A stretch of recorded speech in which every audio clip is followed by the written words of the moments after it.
უპირველეს ყოვლისა მინდა მადლობა გადაუხადო დიდი ბრიტანეთისა და ჩრდილოეთ ირლანდიის გაერთიანებული სამეფოს საგარეო საქმეთა და თანამეგობრობის სახელმწიფო მდივანს ფილიპ ჰამონდს საქართველოში ვიზიტისთვის. ამ ვიზიტს განსაკუთრებულ მნიშვნელობას ვანიჭებთ და განვიხილავთ გაერთიანებული მთავრობის მხრიდან ჩვენი ქვეყნისადმი გამოხატულ მკაფიო მხარდაჭერად. სახელმწიფო მდივნის საქართველოში სტუმრობა ახალ იმპულსს შეძენს ჩვენს ქვეყნებს შორის თანამშრომლობის კიდევ უფრო გაღრმავებას.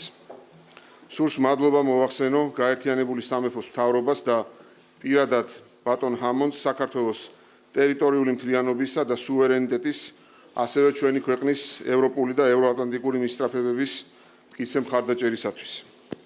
განსაკუთრებით ვაფასებთ დიდი ბრიტანეთის მიერ საქართველოს დამოუკიდებლობის აღდგენის პირველივე დღიდან გაწეულ უდიდეს თანადგომას, რამაც გადამწყვეტი როლი ითამაშა საქართველოს სახელმწიფოებრიობის ჩამოყალიბების პროცესში და დიდწილად განსაზღვრა საქართველოს ევროპული მომავალი. საქართველო თანმიმდევრულად აგრძელებს ევროპულ და ევროატლანტიკურ სტრუქტურებში ინტეგრაციას, რაც ჩვენი საგარეო პოლიტიკის უმნიშვნელოვანეს პრიორიტეტს წარმოადგენს. ვისაუბრეთ საქართველოს ევროატლანტიკური ინტეგრაციასა და ნატოს ვარშავის სამიტისთვის საქართველოს საკითხის ერთობლივ მომზადებაზე. ევროატლანტიკური ინტეგრაციის გზაზე საქართველოს მიერ მიღწეული პროგრესი ჯერონად არის შეფასებული და აღიარებული. გაერთიანებული სამეფო კვლავაც რჩება საქართველოს ნატოში გაწევრიანების ურყევ მხარდამჭერად. ჩვენ შეხვედრაზე აგრეთვე აღინიშნა ავღანეთში მიმდინარე ნატოს მტკიცე მხარდაჭერის მისიის შესახებ, რომელშიც საქართველო 900 სამხედრო მოსამსახურით არის წარმოდგენილი. გაერთიანებული სამეფო მხარს უჭერს საქართველოს ევროპულ არჩევანს. ბატონ ჰამონდს გაუზიარა ჩვენი წარმატებები და პროგრესი ამ მიმართულებებში და ხაზი გაუსვი ასოცირების შეთანხმების იმპლემენტაციისა და ევროკავშირთან სავიზო დიალოგის დროულად დასრულების მნიშვნელობას. განვიხილეთ საქართველოსა და გაერთიანებულ სამეფოს შორის ორმხრივი თანამშრომლობის ფართო სპექტრი.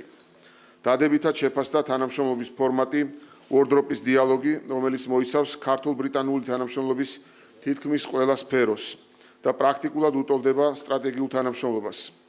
ხაზი გაესვა ამ ფორმატის შემდგომი გაღრმავების აუცილებლობას.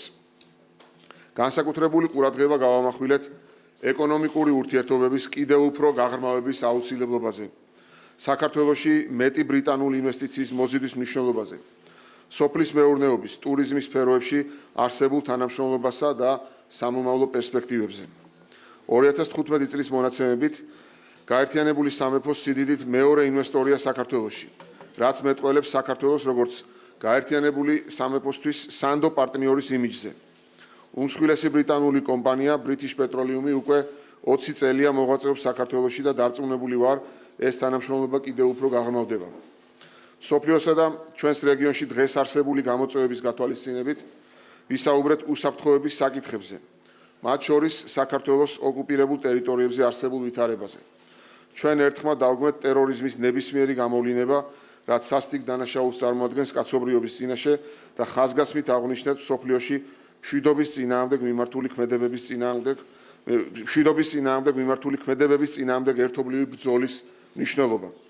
კიდევ ერთხელ უღრმესი მადლობა მინდა მოვახსენო ბატონ ფილიპ ჰამონდს ვიზიტისთვის, გულახდილი საუბრისთვის, გამოხატული მტკიცე მხარდაჭერისთვის და გადავცე მას სიტყვა.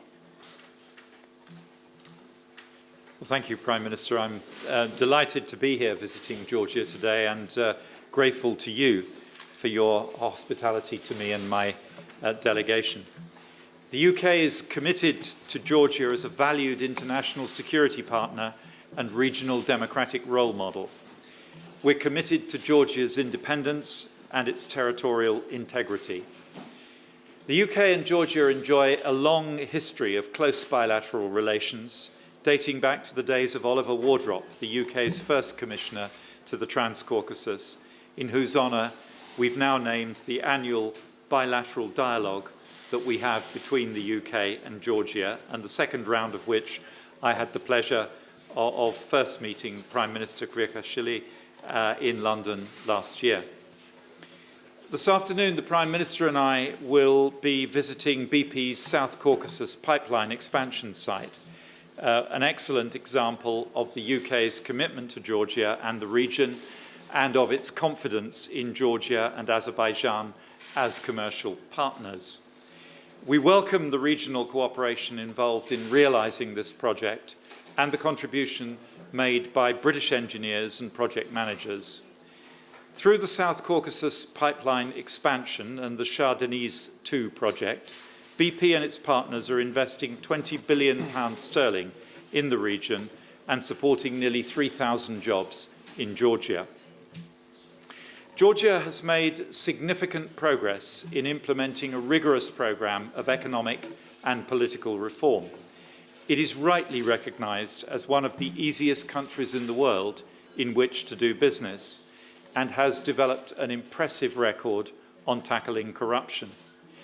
This record has increased Georgia's potential as a hub for a new trade and transit corridor between Asia and Europe. Later today, I'm going to be joining the South Caucasus Young Politicians Forum, another visible expression of Georgia's commitment to regional cooperation. As elections approach in October, we encourage Georgia to continue to make progress, in particular in human rights, judicial reform, and a free media, to enable an environment for free and fair elections. Georgia has earned an enviable reputation for transparency and for human rights in the region. And through its conduct during this election period, it needs to safeguard that reputation and build on it for the future. The UK stands by Georgia as it continues to reform and will continue to provide tangible assistance to implement key reforms. The 2008 Bucharest summit agreed that Georgia will become a member of NATO. In the meantime, we strongly support Georgia's development of close relations and cooperation with NATO as it makes reforms that will bring it closer to the goal of membership. Georgia already makes a significant contribution to global peace and security operations through NATO's missions in Afghanistan, and its commitment to enhance security and progress integration with NATO is welcomed by all of NATO, including the UK. We also welcome the progress that Georgia has made towards achieving the goal of visa liberalisation and towards implementing the EU Association Agreement, including the Deep and Comprehensive Free Trade Agreement. Meanwhile, we are acutely conscious that the conflict in Abkhazia and South Ossetia remains unresolved. Russia's unacceptable behaviour in Ukraine is part of a wider pattern of lack of respect for the rules-based international system and the right of countries like Georgia to make their own independent sovereign choices about their futures. I'm particularly delighted to be here standing beside you, Prime Minister, in this 25th anniversary year of Georgia's independence, as the country continues to develop and to thrive. I wish you and all the Georgian people success, security and prosperity in the future. Thank you.